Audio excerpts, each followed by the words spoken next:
Hello children, so once again I am back, your teacher Anne.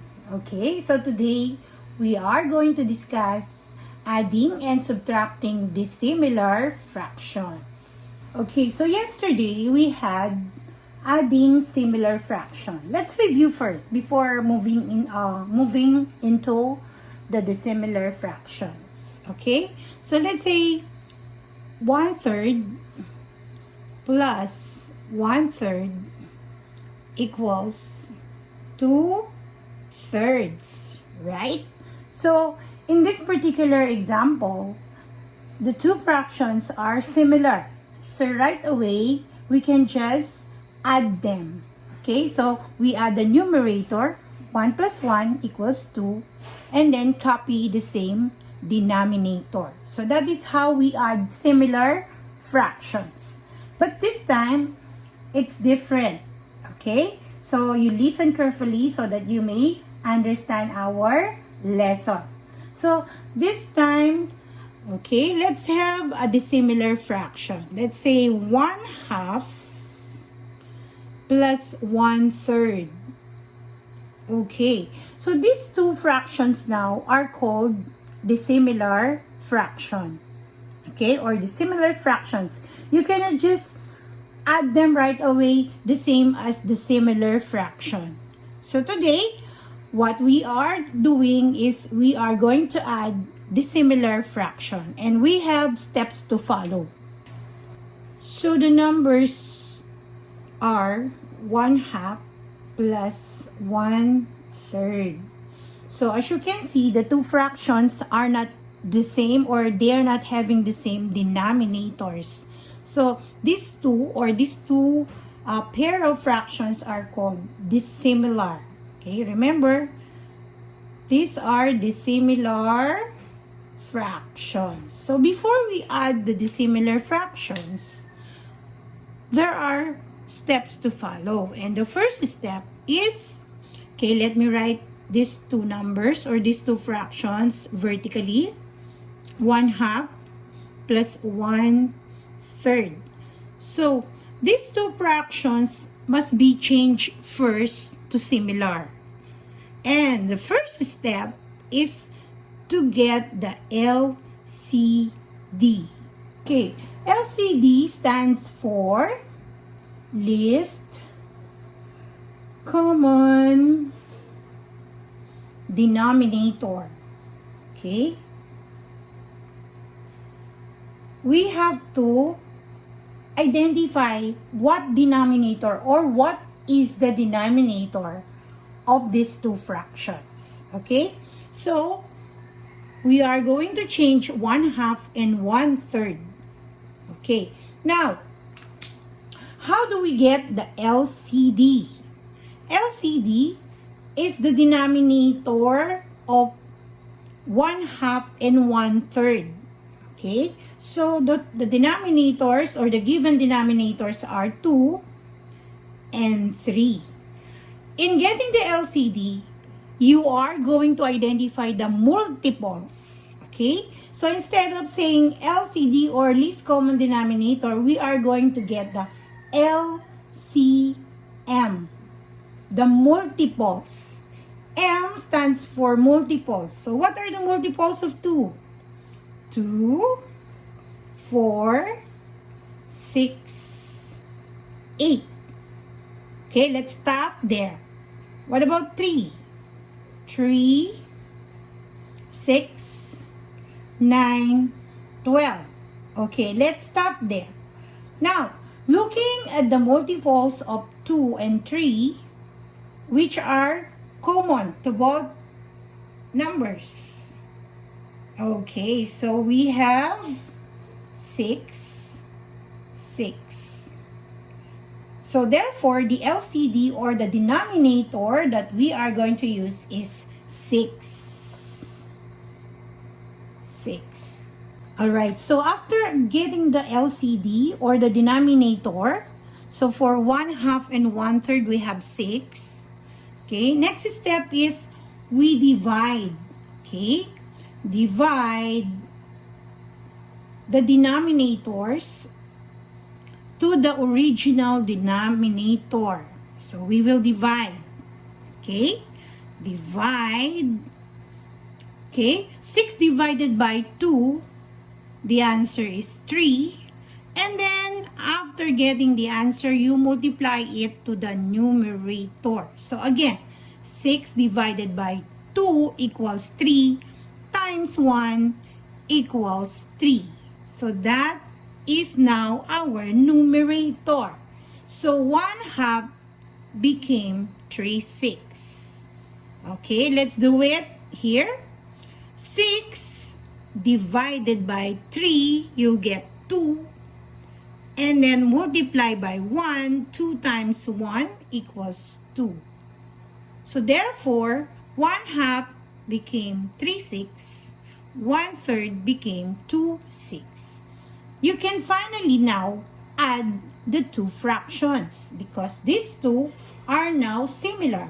So, 3/6 plus 2/6, the answer is 5/6. Okay, so let us have more example. Okay, this time, addition and subtraction. Okay, makinig mabuti. So, let me explain. Ngayon, i-explain ko na siya sa Tagalog. Okay? So, let's say, 1/4 plus 1/5. Ayan. So, smaller number muna tayo. Okay? So, ano yung original na denominator? 4 and 5. So, i-change natin yung 1/4 at 1/5 para maging similar. Okay, so 4 and 5. 4 and 5, what are the multiples of 4? We have 4, 8, 12, 16, 20. What about 5? 5, 10, 15, 20, 25. So you will not stop unless there are two numbers or multiples the same, okay, or common. Okay, so the LCM or LCD is 20. 20, 20. So that is step 1, no? Step 1, LCD, and to get LCD is find the multiples or the LCM of the original denominator. Next, step 2, we divide. Of course, we will divide the denominators by the original denominators and then multiply to the numerator to get the new numerator. Okay, so 20 divided by 4. So, ilang 20 or ilang 4 meron sa 20? The answer is 5. So, 20 divided by 4, 5 times 1, the answer is 5. 20 divided by 5, you get 4 times 1, the answer is 4. So, this time, they are now similar. 5 plus 4, let us write the answer here. 5 plus 4 equals 9, and then copy the same denominator. Okay, you may just find the lowest term if it is needed. So this time, 9/20 is the lowest term. There's no need to simplify it. Okay, so as easy as that. This time, let us have subtraction. Example, let's say 4/5 minus 1/3. Okay, so these are dissimilar fractions. Okay, let us find the LCD. Well, actually, by just looking at the two numbers, you can find the LCD or the LCM. So 5 and 3. Okay, let us have the multiples of 5. 5, 10, 15, 20. Multiples of 3. We have 3, 6, 9, 12, 15. So let's stop there. What's common? We have 15 as the LCD. So 15, 15. So next step, divide. 15 divided by 5, we have 3. 3 times 4, 12. Okay?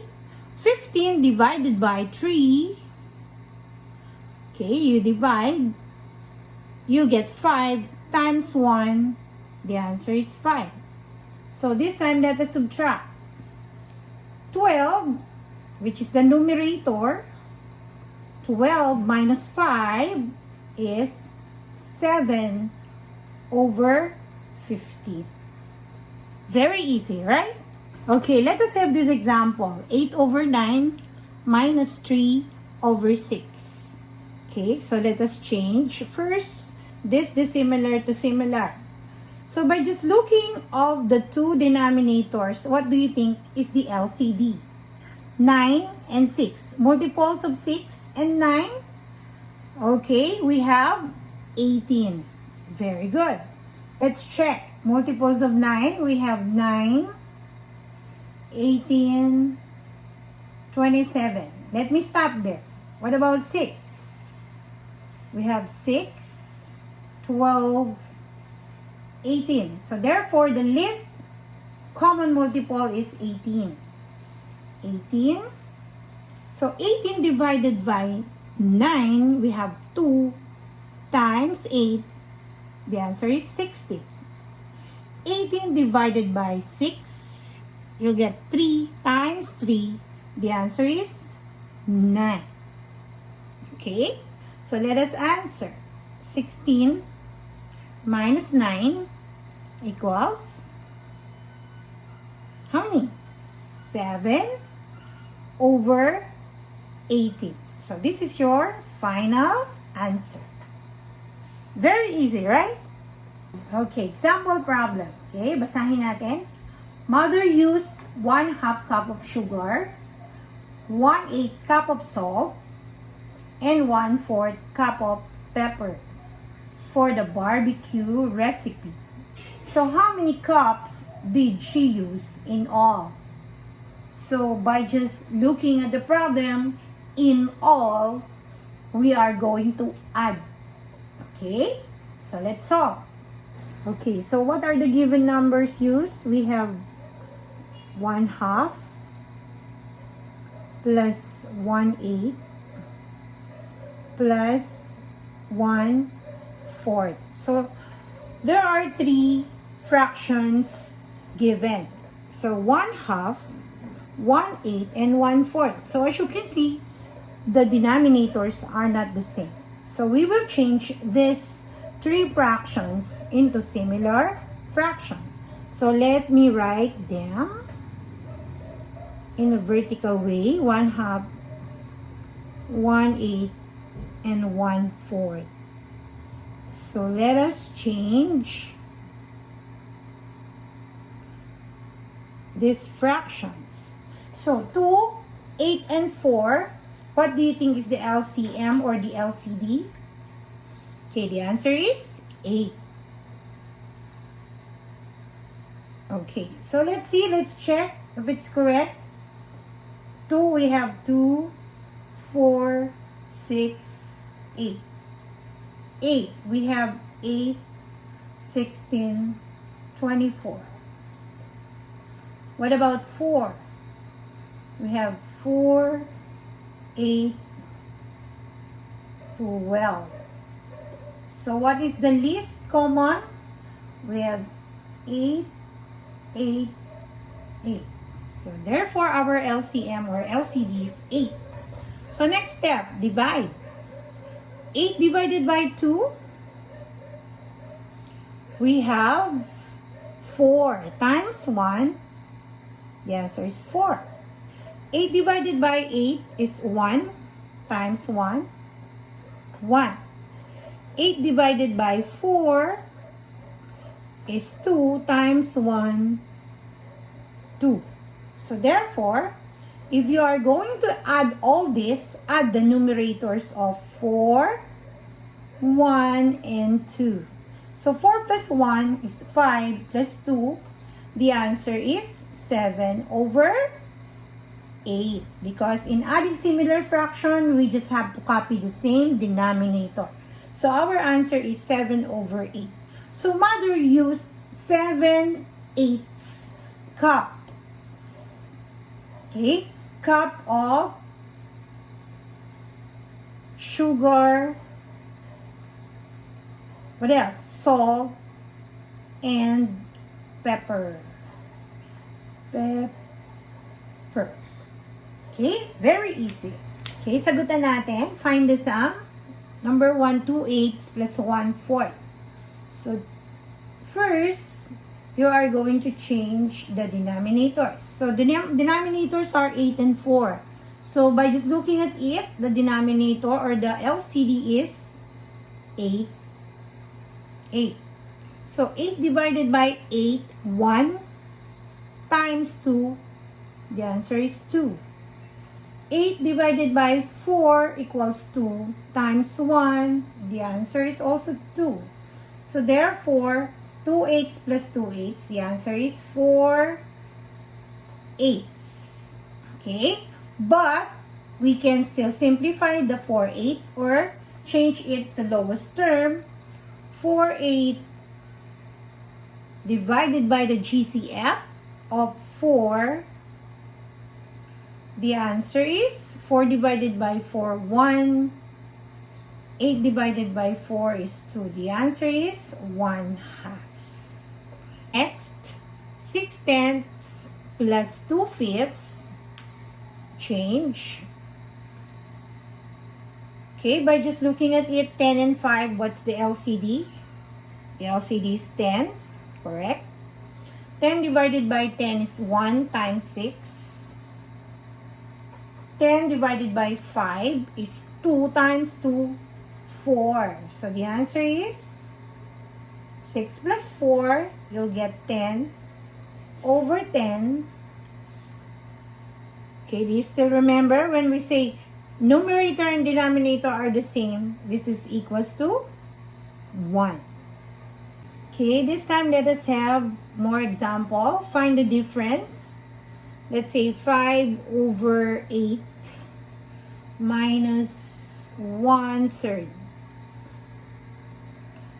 And another one, let's say 6 over 7 minus 1/2.